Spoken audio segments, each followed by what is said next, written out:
Hi, I'm Dr. Gemma, and welcome back to Cognitive, the Knitting Psychology podcast. Cheerfully and somewhat irregularly in business since 2008. Segments today may include what's on my hooks, needles, and spindles, a strategy, something I really like, put a lid on it, oh shoot, and blather. So sit back, put your feet up, pick up your knitting, crocheting, spinning, weaving, or dyeing, or any other yarny thing you're doing, and get ready to enjoy. Well, hello, it's Dr. Gemma. Welcome to episode 111 of the Cognitive Podcast. As you can tell, I am feeling quite good. It's so weird. I woke up this morning and said, I am completely normal. Then after I stopped screaming with laughter, I said, okay, I'm at least feeling like I normally do in terms of health. Boy, is that wonderful. If you go to the podcast show notes, you will see a lot of thank yous this week because Rome Mule is officially over. It is January 2nd at 3:13 p.m. as I record this. And so the Rome Mule knit along, craft along, whatever along has come to a somewhat regretful end. I would like to warmly thank all the participants. And I have to say it got pretty eclectic and I really appreciate it. Before I say that, I'm getting spammed once again by all the robo accounts on my social media. And I apologize because there were a few people this week who looked like they might have been genuine crafters trying to join my account. And I'm so sorry because no, until the robo stuff slows down, I'm not adding new people to my accounts. I dislike this as much as you probably do. However, the overwhelming bulk of the interesting stuff I am saying and doing appears here on the show notes on either Ravelry, on the Cognitive group on Ravelry, or here at cognitivepodcast.blogspot.com. So please don't worry, you're not missing anything if you're not following me on Instagram or whatever. Remember, I used to work in a prison. That's how this podcast started back in 2008. I had to entertain myself on these endlessly long drives back and forth to my job. So once you have had that kind of job, you're not going to have easily accessible social media accounts, let me tell you. Okay, but thank you anyway for trying, and I'm really sorry about that. In the meantime, in the warm thanks department, well, warm thanks to everybody who tried to follow me on Instagram and was not successful because of the Droid accounts. Really sorry. But also, I want to really thank everybody who did some Rome Mule crafting along with me. There is a thread on Ravelry, and you can see several entries there. I'm going to do these in no particular order. They're kind of as I encountered them. It's kind of a reverse order, I think. I think the first two people who started probably are going to be mentioned last. But in no particular order, here we go. There will be awards. I'm going to announce them right now because I am. And the awards sound like this. DC Elaine Knits, who made a bear for Mother Bear out of scraps. Now that is totally the spirit of the Rome Mule, to use up your leftovers to make something and to give to people in need. So you win the Spirit of the Rome Mule Cal Award. Twin Set Ellen. Oh gosh, I have to tell you, I think the award is the Terrific Use of Skills and Leftovers Award. I called my first scrap sweater from my own hand spun, I called the Mad Skills sweater. It ain't got nothing on Ellen. You should see this blanket. Oh my God, her pictures are amazing. She took all these leftover bits and bobs of her hand spinning and just did this insanely gorgeous scrap blanket. Then heroically said, oh look, one corner is incomplete. Off to spin more. And then made this discovery about the double-coated nature of the Shetland yarn and found ways to spin both parts of it. I'm not worthy, Ellen. My God, that was such an amazing project. So that is the Terrific Use of Skills and Leftovers Award. On the other end of the spectrum, we've got Gigi Knitmore, who's making a Coco Knit sweater. Why is that the other end of the spectrum? Coco Knit's patterns are so beautiful and so well crafted. I keep buying their patterns and not knitting them because I'm just a little bit intimidated. It's a bit fashion forward. So this is one of those like, wow, mad skills with the professional spun yarn type stuff. The mill spun professional yarn type thing. Anyway, Gigi, with her Coco Knit sweater, she gets the High Good Taste Award. I could only aspire to making a sweater by Coco Knits. I'm serious. Meanwhile, speaking of insanely beautiful sweaters, we have Chris Ah and her Alpenglow sweater. I actually gave her the Extra Points for More Projects award, but it also should be the award for, geez, I'm intimidated award, except I probably would give that to Twin Set Ellen as well. Because Chris made this beautiful Alpenglow sweater, and it's out of a finer yarn. It's not out of a worsted weight. It might be a sport weight. Anyway, it was insanely beautiful. Then she said, oops, doing it wrong, and ripped out all this sweater. I was left gasping for air. I don't mean just because I had RSV. I mean, I was stunned. Well, okay, then she reknits it. Then she goes, oh, by the way, here's this insanely beautiful luxury cardie I made for my kid. And then I made one for myself because I forget the name of the wool, but it's a really beautiful wool. And she goes, oh, and then I started remaking one for my kid because, now she's bigger. Yeah, I thought I was pretty good this week because I knitted like crazy on my project and got pretty close to the finish line.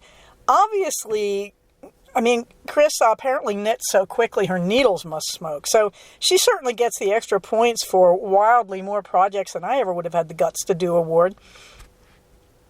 Well, and then we have Karen RS75. Karen went the extra mile and posted all the rules and how she had fulfilled them. Wow, so she gets the You Are Totally Awesome award because she posted her tracking of how she followed all the rules. And by the way, you also get the Thank You for Donating Against Sex Trafficking award. To me, this is basically the most adherence to the rules and the spirit of the cow award. This was astonishing. Then there was Jasmine Knitmore. The Making Art Out of Scraps award goes to her. While I'm out there going, hey, here's all my leftovers, so I will imaginatively stripe them, Jasmine's out there like redesigning a Tin Can Knits pattern using somebody else's charts and all these wild colors. Man, talk about I'm not worthy. So Jasmine gets the Making Art, Real Art Out of the Scraps award. Of course, we can't forget Cutiful Christina, who kicked us off by talking about how she was donating, I believe, to domestic violence. She also gets the Dr. Gemma Can't Even Locate Your Post prize. That it was so far back and so early in the spirit of the thing. But I really want to thank you, Cutiful Christina, because I know you are donating to causes dear to my heart, as well as knitting along, and I apologize because I can't figure out where the heck your post is.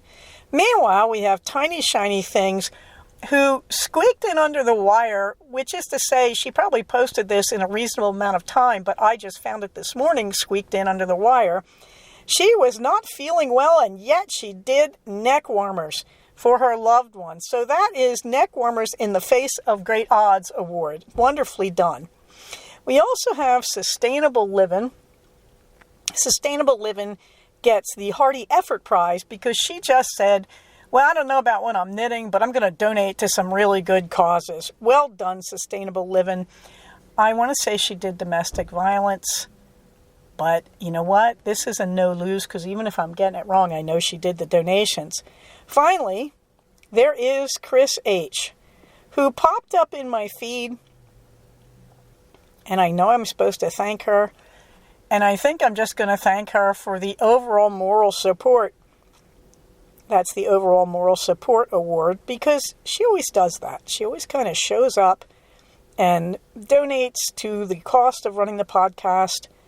And just genuinely is there like saying, yo ho ho, great job on everything I bloomin' well post. So I had to acknowledge her too because, knowing Chris after all these years, she probably did do something and I'm just missing it because did I mention I've been sick as a dog for a week now? And more about I've been sick as a dog for however long when we get down to the blather. Oh, wait, I can even do it right now because it's Nag About COVID segment. I haven't got it. A whole bunch of my friends got it. So I have to say, I haven't got COVID, and I'm so deeply grateful. Meanwhile, I'm better. I have spent this whole break lying around knitting. I mean, that's it. Today is the first day I've left the house. I'm recording here in the Prius of Love for the simple joy of not being in my study or in my living room. I finally got tired of being in the house. It shows I'm feeling better. So I'm out running my Monday errands. It's so wonderful to just be here and be relatively normal. So I have to go home and set myself up for work tomorrow. What did we have? All three of us, the beloved husband, the beloved son, and I, all had some horrible respiratory thing. I'm betting it's RSV. When I went to urgent care, the doctor just basically said she couldn't be bothered. Then the urgent care keeps sending me these messages saying they want to ask me how my service was. And it's like, I don't have the heart. Because all I could say is, where did you get her from? Talk about garbage bedside manner. Anyway, so doctor I could care less did give me 10 days of antibiotics and the insane cough syrup that made me high. So I had to get rid of the cough syrup, but the antibiotics seemed to have worked. Yesterday was my last day. And the problem with antibiotics, for me, is after a while, the cure is almost as bad as the illness. And so when I take antibiotics, I always seem to get the symptoms real hardcore, like they make one last effort to kill me before the antibiotics kick in. And then you finish taking them, and like 24 hours after you finish taking them, you're normal, and that's pretty much what happened. So whatever I had, it took antibiotics. The beloved husband is in denial. He won't take any help. I was doing everything. I mean, seriously, I was doing acupressure on my face, trying to drain my lymph nodes, doing everything I could think of to try and help my body recover. Did any of it work? Yeah, I think the acupressure stuff on my face did work. I know the American Medical Association, a few years ago now, came out and said there's this one practice that chiropractic uses to drain lymph glands around the face, of just stroking down both sides of your ears towards your jawline and then under your jaw. And apparently that clears up these little lymph areas around the sides of your forehead and can give people a lot of relief. I was doing that frantically, and I looked up a few other moves to go along the sinuses. But you know what? Did it help? Who knows? 10 days of antibiotics and I'm better. So that's me whinging, and I will stop doing that and remind you instead that thanks to DCLA Knits, we know we can still get 4 free COVID tests from the government. Seriously, guys, I'm going everywhere now with an N95 mask. I mean, I was doing fine. I went to one place and took my mask off and got slammed. We are not done. What's on my hooks and needles? Okay, off the whinging. Gosh, I wonder how much of that I'm going to edit out. And let's get on to what is on my hooks and needles. Well, there's a picture of me there from 2 days ago with my then Romuald sweater. I'm so happy about this. I just decided Romuald was going to be about this sweater. I stopped doing everything else and just booked through the Romuald 22 sweater because I really want this. I was pushing the knit along and realized I really just want to say I came to a big screeching halt finish for 2022 by making this fantastic sweater and using up my blues. I came nowhere near to using up all my blues, which really shocks me. But I got a lot of them out of the stash, and the rest are now in a dedicated heap in the box I've been trying to get out of my study for a year now that used to hold the leftovers from last year's temperature blanket. Well, now my leftover blues are in that box because, frankly, they're all going to be knitted hats for charity. So in the spirit of my own knit-alongs rules, I did go through and comb through my woolies, things I've knitted, and found the things I'm not wearing, a few shawls, yes, even some very old sweaterings. I mean, really bad, that don't fit and don't look good anyway. And what else did I find in there? Oh, hats. So those are all going off to the homeless shelter this afternoon. So that will be nice. And the leftover blues are going to go into hats. And the hats will also go to the homeless shelter. So that's me living up to my rules there. So the rules are still in the show notes for this week. So let's go through them. Since I already had one dutiful soul go through every rule and prove how she kept to them. That, of course, would be Karen RS75. I'm so humbled by that. So let me tell you my version of it. So the Romule sweater was planned through December, which basically involved going through all my stash and scraping out all the bits and bobs of leftover blues. I was horrified at how many of these I had. However, some of them are enough to make a vest. I have one colorway, I think it's Cascade Quattro from 2007. I think this identified I was going to use it for the vest in fitted knits. And I don't really like that vest enough, so I think I'm just going to make my own vest when I get the vestuary. I'm missing one skein of it, but I know it's in there somewhere. But it looks like that's enough for a vest. So that didn't get sucked in. But otherwise, I scraped up all my blues, including my hand-spun blues. I was amazed because I had something called mystery blue that I didn't even register in my stash because I spun it really loosely. I don't know what I did wrong, if I applied it in the wrong direction or something, because it just came out very loose. Well, it went beautifully in the sweater. And in 4-row stripes, that's all it takes to hold it together tightly because it's packed between some other better spun yarns. At any rate, my planning started in December and I cast on early on December 25th. I was so sick on Christmas morning, I can't even tell you. I could do nothing. I was high on the cough syrup. I don't even remember any time before about 2 p.m. because that's when I woke up from my post-cough syrup nap. But I did cast on and I did get to the sleeve divide. And I told myself, if I get that far, I've achieved my Romule sweater. Nah, I kept going because I was just not able to do anything else. In the meantime, rule number 2, yes, I am culling the woolens, as I have said, and those will be donated today to it's actually a domestic violence group down here in Santa Clarita, but also the remaining blues are going to go into hats, and those will also be donations. Rule number 3, make any sweater you like. I think we've addressed that. Rule number 4, I drank a lot of good tea. However, I even got too sick to do the tea tastings.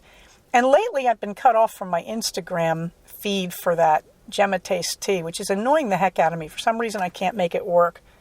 I don't know what's going on over there.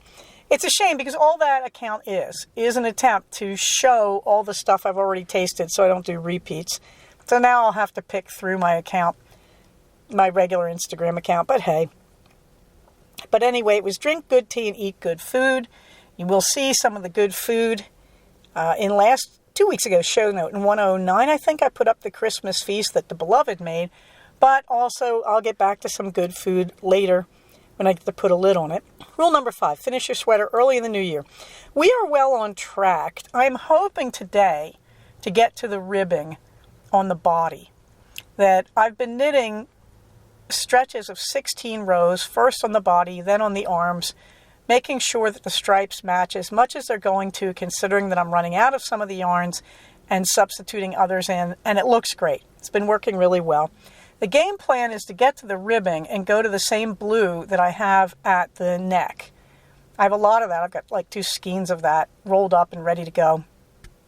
And that will also be the cuffs on the sleeves. So now I'm at a point where I think I'm running out of the stripes and should transfer over to the solid blues. So hopefully today I will get through the body and then I will just be bashing my way through the remainders of the sleeves. The sleeves are supposed to be, I think, 95 rows, and I'm up to row 66 on them. So this should go really quite nicely. Number 6, spend time with friends. I was pretty much too sick for that, but hey, I'm podcasting. Also, I was listening to the Knitmores, as well as other non-knitting podcasts while I was working this week. That kind of counts. Number 7, use any pattern you like. even if it's not a sweater, even if it's not knitted. Well, you're all too polite to say it, but that's actually a repeat of rule number 3. Rule number 3 is make any sweater you want. Rule number 7 is I give up, make anything. Rule 8, deck your halls. We certainly did, and now we are undecking. Rule 9, give $5 minimum to the homeless. Been there, done that.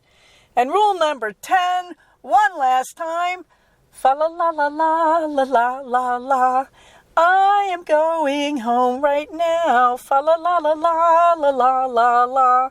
I will take down ornaments. Fa la la la la la la la la. 5 a day in one small box that I keep at the base of the tree. Okay, my voice isn't back fully. I am working on my strategies. Fa la la la la la la la. If anybody is having bleeding from the eyes or ears, remember you don't know me and you shouldn't listen to me sing. I think I already pointed out that among my goals for Romeo was ripping out the twin face brick, and that, as I've said, was done with the support, however unconsciously, of Jasmine Knitmore. And I'm still just in awe of this. I keep looking at that bag full of yarn. It's a tulle bag, so I can see through it. And it's sitting at my feet, and it's just making me so happy. Now I have to sort it, because it's really 2 slight variations of the colorway. So I want to sort it and make sure that I'm knitting that, so it's not as obvious that it's 2 different variations, alternating rows and such. In the meantime, I did do one of the other big goals. I would say there were 3 big goals of Romeo. 4, actually. One was the financial reconstruction, which I did in the middle of the week, and that was good. 1 was the Romeo sweater, and that's going well. 1 was ripping out the brick, and that was done. And the 4th was laying out and clipping together and arranging and recording the arrangement for the Don't Know Yet blanket. Well, this morning, I finally got the boys out of the house. It's taken me the whole bloomin' Romeo to do it, but I got them out of the house.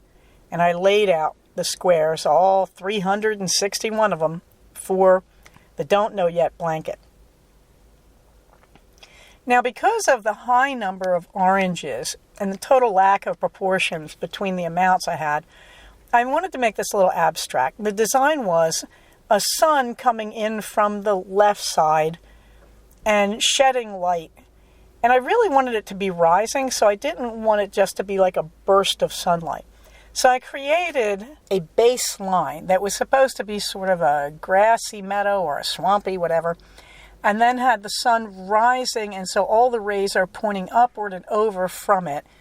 I don't know how well I succeeded, but I liked it. I did take a picture of it and post it, and then, of course, I kept rearranging blocks. So you really haven't seen it, but you've got pretty much what the idea is. Of course, this is one of those projects that in my household prompts a certain response, and it goes like this. The boys say, okay, we're going out right now. We're ready to go. And I go, great. And I run into the living room with the part that's already completed, the first 5 rows that are seamed together. And I think row 6 is clipped on. And I lay that out on the floor. And this causes my husband, by some mysterious process of nature that I don't understand, to release all the animals into the house. Somehow, nobody destroys the layout. I end up putting all the dogs in crates except Blankets because she's old and she's just going to lie on the floor. So then my husband decides that he has 25 things he has to do that involve walking across the living room where I'm laying out these little tiny blocks, hundreds of them. He has to keep going back and forth. And I say to him, aren't you leaving? Do you want to stay? And just don't walk in here, but you can watch me build it so you can, relieve your curiosity. No, I'm not curious. No. But suddenly, going out the door right away with my son to do I don't know what, meant that he had to cross back and forth on top of where I was assembling the squares 60, 70 times. The dogs, at least, I could crate. Well, anyway, I finally just sat down on the couch at the foot of the blanket to be and said, okay, I'm done. Just do your worst. I didn't lay it out. I just stopped. And He kept going, and we had a standoff for a while, and then he finally decided he really was taking my son somewhere. So meanwhile, Minerva comes in. Minerva has steadfastly refused to lie on any of this. Now, when I used to quilt, back in those halcyon days when I lived at Stanford, well, I studied at Stanford, I lived in Mountain View, I would quilt, and my cats demanded to sit on the quilt pieces as I was assembling them. And my quilts were notorious for having cat hair on them. I taught some of my students to quilt.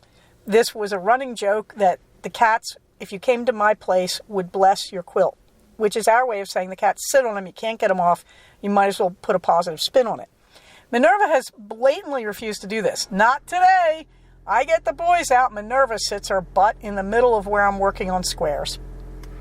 Of course, I took a picture and posted it, and you'll see it in the show notes, where she's sitting on squares. I hope I put it in the show notes. If I haven't, I'll put it in there. Okay, sure, fine. I get everybody out of the house. I get all the squares laid out. I take a few pictures. The pictures, I walk away and I look at the pictures because the pictures really let you see the values without interfering with your sense of the design. And so I went back and rearranged a few things. Okay, 19 rows of 19. Row 19 is already seamed together, so it's nice. It's just a big solid row of dark blue. Rows 1 through 5 are seamed together at the bottom. That's really nice. All the ends are woven in, very nice. Row 6 is seamed and clipped to row 5, so that's good. So rows 7 through 18, that many rows times 19 blocks per row. Oh boy. Well, first thing, I did have extra blocks. That was really nice. That let me go in and play around. What I'm going to do with the extra blocks, I have no idea. They're in a pile on the dresser in the living room, the china dresser, the china cabinet. I just can't even look at them. What else did I have left over? About 6 skeins of yarn. Yes, in my attempt to make a temperature blanket last year, which is far smaller than the blanket I'm now assembling, I seriously bought something like 46 spare skeins of yarn.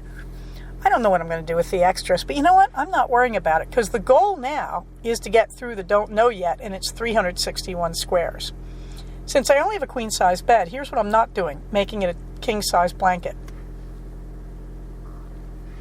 Frankly, it probably already is one. Okay. So I removed all the leftovers, put them in the cardboard box that I have struggled to get rid of this year at my feet in my study and said, yo-ho, okay, just live with it. Then I went back and I began clipping rows together.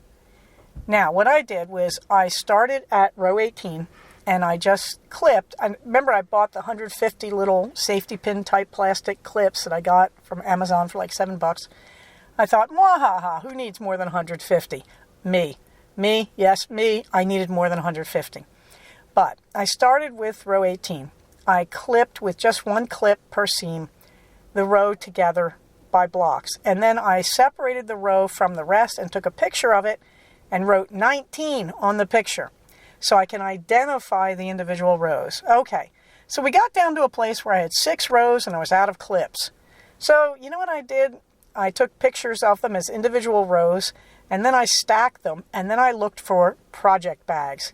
Lo and behold, I had 6 spare project bags from the Cognitive Knitting Retreat days. Yes, Fiber Retreat, I should say, CFR. There they were, 6 CFR bags. I'm so grateful I didn't get rid of them. So 1 row per bag with pictures of this is the row. Hey, why not just write row 19 and pin it to them? Believe it or not, I couldn't find small note paper. It's okay, I took pictures. Okay, so where are we now? All the rows are either clipped together and photographed, or they are photographed in the proper order and sorted by row into individual project bags. Meanwhile, I have a row, I think it's row 6, that, am I getting that right? I'm losing track whether it's, I think it's row 6. Row 6 is clipped together and sitting in my study waiting for the little seams to be done. Row 5 is done in its little seams and it's clipped to the edge of the part that I've finished So row 5 just needs its long seam to attach it to rows 1 through 4, and then its ends will be woven in. And so we go forward. So those were the really big projects, and they went really well. And I can't believe it, because all I have done is sit in a chair and knit and occasionally make phone calls. So this has been astonishing. Okay, so that means no love on the lane splitter, but you can see the pictures.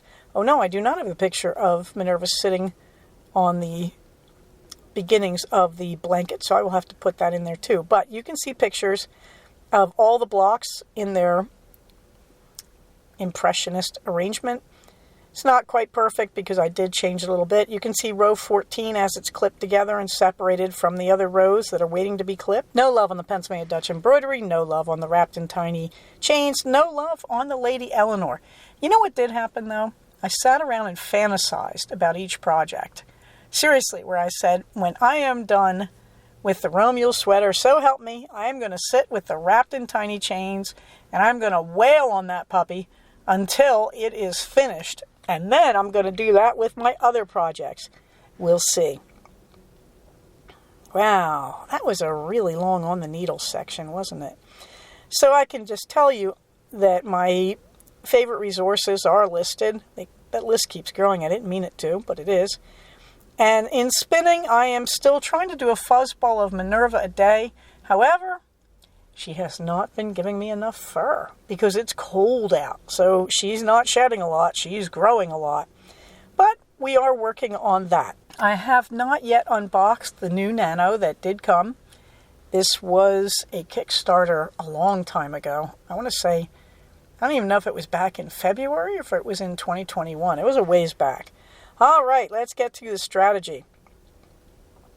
Okay. I think this is our last holiday strategy. I think I say this every year, and I'm going to say it again. Please start a savings fund for next year's holidays. This is so easy to do now, assuming you have spare cash. But I'm not kidding you, even $5 a week. It is so easy to start an online bank account these days. I use Aspiration, which I quite like. Has no fees.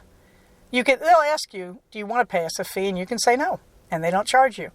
$5 a week, $5 a paycheck. You go, but Gemma, that's not enough. I mean, if I do that, I don't know. I'm not doing any math here. I may only save like $300. Hey, you know what? That's $300 that you've got on the side for Christmas presents. Sure, it may not be your entire bill for Christmas, but it isn't going to hurt to have it on the side, is it? I am just a big fan of having an automatic deposit. Every time I get a paycheck, an amount goes into my side account that is for the holidays. My biggest problem is spending it when I get to the holidays. I kind of regret it. I'm kind of going, no, I should save that. But at any rate, however you want to do it, the other great thing is an Acorns account. Acorns is an app that lets you just play the stock market for idiotically small amounts. So Acorns, you give it the numbers of your plastic, and every time you spend, Acorns will round it up and take that rounded up amount and add it to the Acorns account. So usually it waits until that number hits $5, and it takes $5 from one of your accounts that you give it permission to and sticks it in Acorns. I really like this because it's invisible savings. Now, I'm too old to do any kind of high-risk investing, but the way I use Acorns is I set it for the lowest possible risk. Listen, I've gone through some major stock market crashes and lost nothing. I just set it for low risk. Do I gain anything? No. I don't get a lot of dividends. But what I do get is my money silently collecting in this tiny account. And every so often I go in there and I skim off some money and use it to pay taxes or bills or whatever.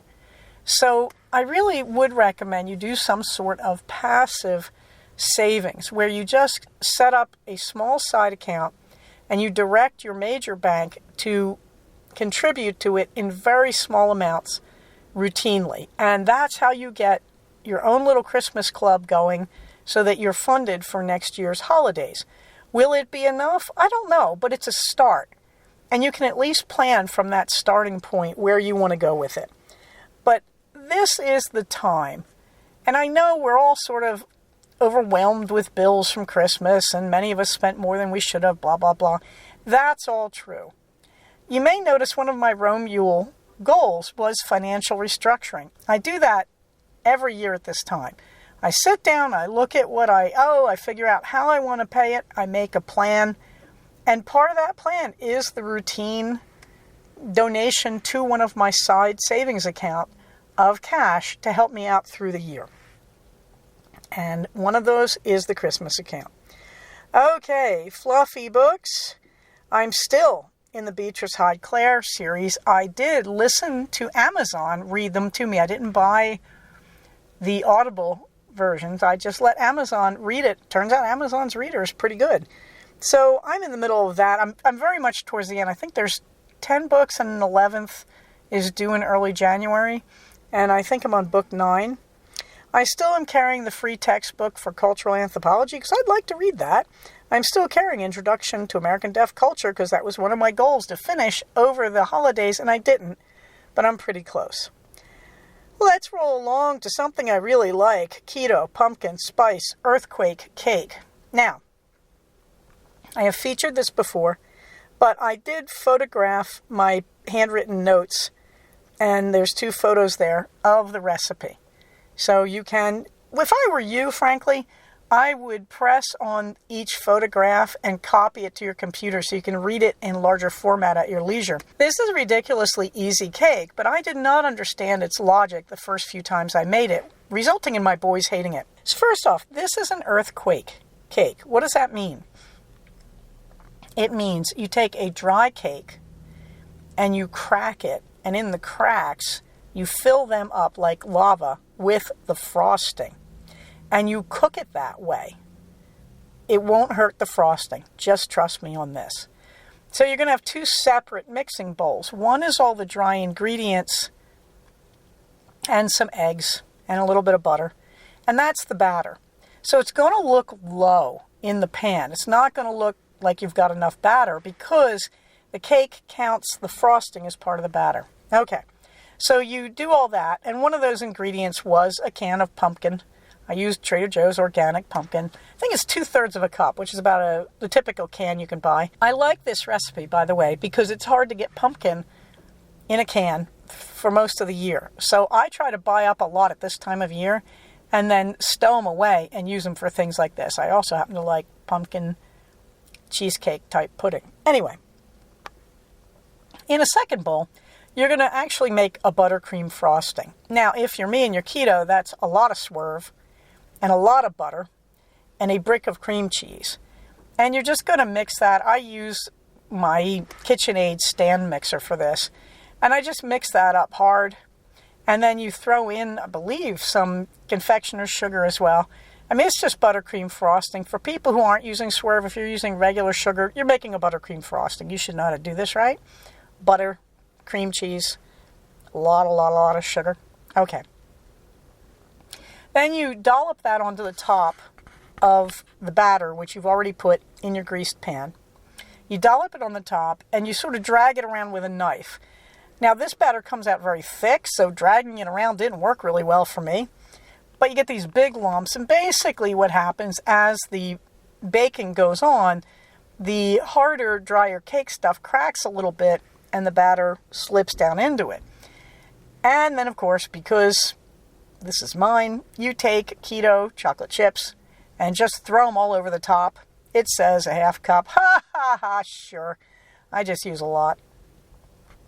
It's an earthquake. It looks like a disaster. It should be covered with chocolate chips. All my disasters should be covered with chocolate chips. Anyway, you bake it like this. Now, the interesting thing, of course, is you're making a very wet batter because the frosting is down in there with the batter. So when you take it out, the trick is not to dry it out. The trick is to let it be jiggly. It looks like very well set pudding. Okay, as it cools, it's going to harden up and dry out a little bit. Don't make it too dry. Don't try to bake the cake through like a coffee cake. It'll get very, very dry. My boys have had this before. They didn't like it. Last night, they pigged out on it like they had never eaten. I made a big butter chicken dinner, That didn't stop them. They went crazy on this. There is a picture under Put a Lid on It of the finished cake. It's a great recipe, but do not overcook it. Now, I've already said the tea tastings continue, even though I'm struggling to get access. The latest one, Harney and Sons Chocolate Chai. I don't have the picture up yet, but I am telling you now, do not do it. Do not. Why? First of all, their regular chai is quite good. Their chocolate is okay. I mean, if you like chocolate tea, I'm not a big fan. I bought some because my kid likes it. But, it's okay. The chocolate's okay. Here's what you don't need to do. Mix them. The closest way I can describe it, in the first Harry Potter movie, at the very end, Dumbledore's talking to Harry in the hospital wing, and he opens one of Harry's gifts, which is a package of Bertie Bott's Every Flavor beans, and he eats one and he goes, "Aw, earwax." Yeah. I think this is what Bertie Bott must have modeled his earwax flavor off of. I'm not sure I know the flavor of earwax, and I'm assuming we mean human earwax. So I'm a kid at some point in my life. I must have tried it. All I can think of is the chocolate chai. It's a Bertie Bott's earwax, Every Flavor bean melted. Don't do it. On to the blather. ASL 102 is coming up in February. I have to lose a patient to do it. I'm still working on those logistics, but I am trying to learn as much vocab as I can. One of my unexpected problems was I haven't been to a deaf gathering in a month because I've been so sick. So that's a bit of a bummer, but we're still trying to learn. There are also online classes I've signed up for finger spelling because I really need to work on that. I'm great at finger spelling. It's really instinctive, but I'm lousy at reading it. The pup date. Captain has a biopsy on her nose coming up on January 9th. Everybody cross their fingers, but we're pretty sure that she has lupus, and they biopsy their nose to find out. Poor Captain. She's doing okay. She seems to feel okay. She's a lot less high energy than she was as a puppy. Is it the lupus? Who knows? But she's spending a lot of time indoors. One of the big problems with dogs with lupus is they can't be in sunlight because it makes their nose scab up. But hopefully we will take care of Captain this week, and we will start her on those meds. Meanwhile, Queenie. Queenie is a holy terror. We love her, but she is too smart. I've had a lifetime of really smart dogs, and I keep getting new dogs and going, wow, this dog is even smarter than the other dogs. Okay, Queenie leaves them all cold. You haven't lived until you've seen a dog consciously open a door by pushing it with one hand and levering the knob with the other while walking on her hind legs forward. It's so conscious. And now when she comes in the house, she immediately opens all the doors she can because she's just bored. So I decided, all right, we have to start letting her be in the house. I mean, she's about 7 months old, I think. She might even be older than that. Good heavens, yes, she's 8 months, going on 9 months old. And she's suddenly collie-sized, and she's got a big, dense winter coat. And she's got, as you can see in the picture in the show notes, the sweetest expression. I think the last dog we had that sweet face was our Newfoundland, Teddy, our first Newf. Teddy had a permanently sweet expression. Eleanor, my late lamented collie, had a laughing expression. Eleanor always looked like she was endlessly amused with the world. Queenie just has this sweet look that she just looks like her whole face is full of love when you look into her eyes. However, she is a holy terror. She is full of energy and she is brilliant. Did I mention this? So when you have her in the house, things start to fly. However, she understands leave it.